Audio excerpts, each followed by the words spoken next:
Well, Rick, thanks so much for sharing with us tonight. And we're going to have a time of question, open discussion.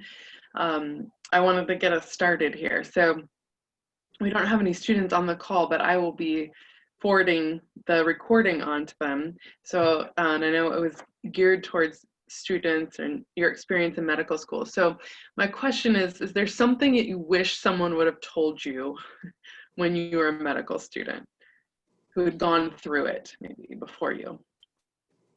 From a spiritual standpoint, or absolutely from a medical school standpoint. From a spiritual standpoint. um,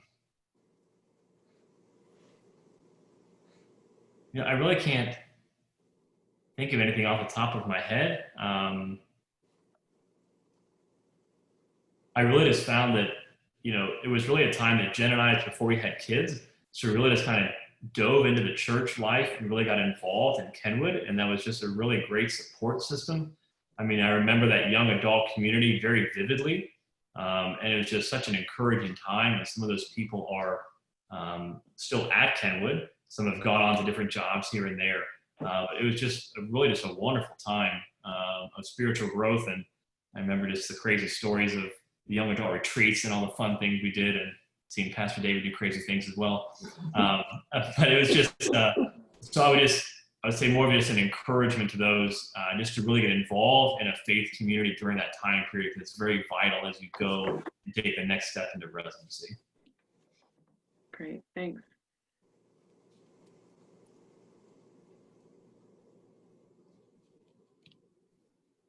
Rick, so how did you get involved in that group? Did somebody encourage you to join and say, hey, come on, we're getting together?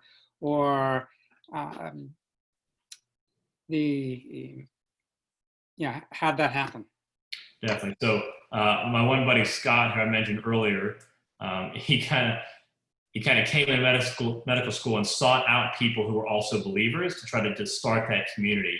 So he basically just came up to me one day and said, hey, I'm Scott. And we just kind of introduced that, and it just started rolling from there. And then, I remember seeing David just around there, and just the talking about getting involved in that CMDA structure. So it just kind of flowed kind of freely, meeting other Christians in that setting, getting involved in CMDA, and then inviting other people else into that as well. Thanks. Mm-hmm. You also mentioned that residency was a dry season for you. So how could we make that not such a dry season for residents? Because it obviously students in medical school, they have a little bit more time. And then when you start your residency, it's like you fall into the black hole, dry season. So you're closer to that than I am, but have any thoughts on how we can avoid the black hole? Yeah, so help students avoid the black hole. Definitely. And I've thought about that a lot, and I'm not sure I have a great solution. I would say that,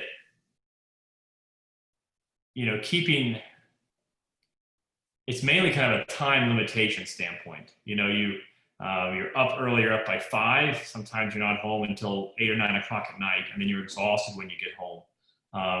So it's really finding even if it's 5 or 10 minutes a day, whatever that time is, to read the Bible, to pray, and you really have to make that a priority. And it's very easy to say, I'm too tired, I just can't do it. I want to sit down and watch a TV show for a half an hour before I crash and go to bed. And you just really have to be diligent about doing that. Even from a going to church standpoint, I was probably only able to make church once a month during residency on average, just because you're either on call, you're doing other things, and that really can apply to any job that anyone else has.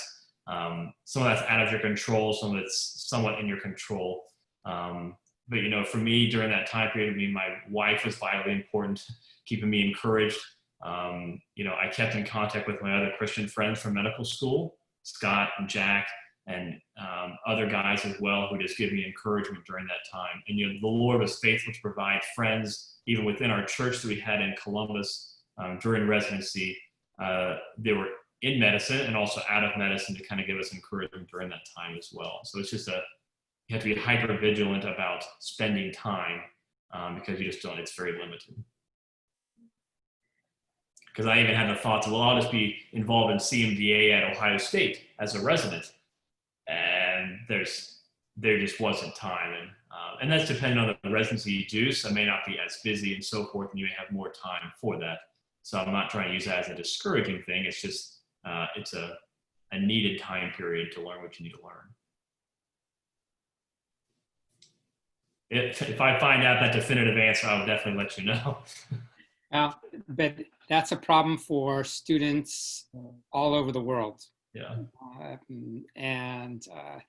So the other problem that they have that you might have some thoughts on is, okay, you've done your residency. Mm-hmm.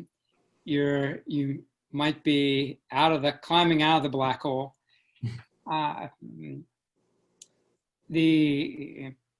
And obviously people, if they're Christians already, they are connected to a church. Mm-hmm. And so oftentimes people get connected to the church as opposed to CMDA. But CMDA has some, physicians and nurses and healthcare people have some unique challenges that other people maybe in churches don't understand. But I go to church on Sunday, I go to a small group, whatever, but CMDA, well, that's just another thing. So I don't know if you're active in CMDA now, but you need to be more active. So I'm not formalizing this question very well, but how can we get people more involved your age? So I accept the challenge. And this time reflecting for this devotion was actually very encouraging, looking at God's faithfulness through this and really realizing how vital that med school time was to prepare me for residency, and then kind of jump-starting me out of that as well. So, partially it's a location thing. I currently work in the Dayton area. So, it's a drive time to get down to Cincinnati. So, I've been trying to kind of rack my brain about it, how I can be more involved in that. So part of it's just a locale and how close you are to that area. And, interesting with the current environment that we're in, we're doing a lot more of these Zoom calls. So it really opens that opportunity up to be involved in a time when you may not be able to. So I think it would be a lot easier for me if I lived in downtown Cincinnati. I can just pop right over to UC at lunchtime. But you wouldn't be able to do much because Lydia has a limit of 10 students, or 10 total in any group that she meets with now really? at the College of Medicine. Well, I would like to add that Rick has always been willing to accept the challenge. He didn't mention that he was co-president in his second year of medical school of CMDA. He's an elder at Kenwood. He definitely rises to the challenge, and thanks to you and Jen for that, because we know you two are a team.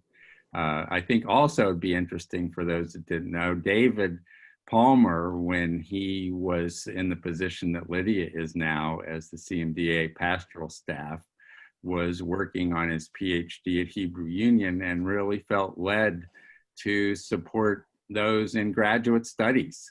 And that's sort of what got CMDA and David and Kenwood to all sort of collaborate together. And as Rick mentioned, David has gone on to become the senior pastor at Kenwood. And I think he really touched a lot of lives during his time that he was in Lydia's position. So we never know where the ripples go when we start something. As Jim well knows, given all that he's done in Ukraine. I think it's partially too, it's just from a CMDA standpoint, realizing what med students have been at UC and then have kind of come back to this area to practice as well. So I know at least one guy who's local kind of Northern Kentucky, There's also an orthopedic surgeon who was part of CMDA, and I saw his name on a practice, like, oh, that guy, I remember him from CMDA. He's a couple years ahead of me. So, getting people back involved, and that person talking to the next person, say, hey, why don't you come back and do something here, will also kind of help too. Yeah, for sure. One of the conversations that we're having is there a way to get physicians connected in their churches? So within a church, you gather the physicians and almost have, or healthcare professionals who have similar experiences, and providing ministry in small groups for them, knowing that they have unique experiences. And, I've heard this where sometimes, like for instance, professors have a hard time connecting in the church because, like, they don't feel like they fit in, but they also don't feel like they can fit in academia either. So where does academia and faith kind of come together? And I would imagine there can be some similarities that sometimes in medicine or science where you think, where's that group that I can connect with that can understand maybe what I go through on a day-to-day basis, So so that is part of our conversation now. So. Gotcha. Well, good. Well, thank you so much for giving your time tonight and sharing these encouraging words. And thank you for having me. It's been a pleasure. Great. Well, thank you. Thank you, Rick. Appreciate it. Have a good night. Good night.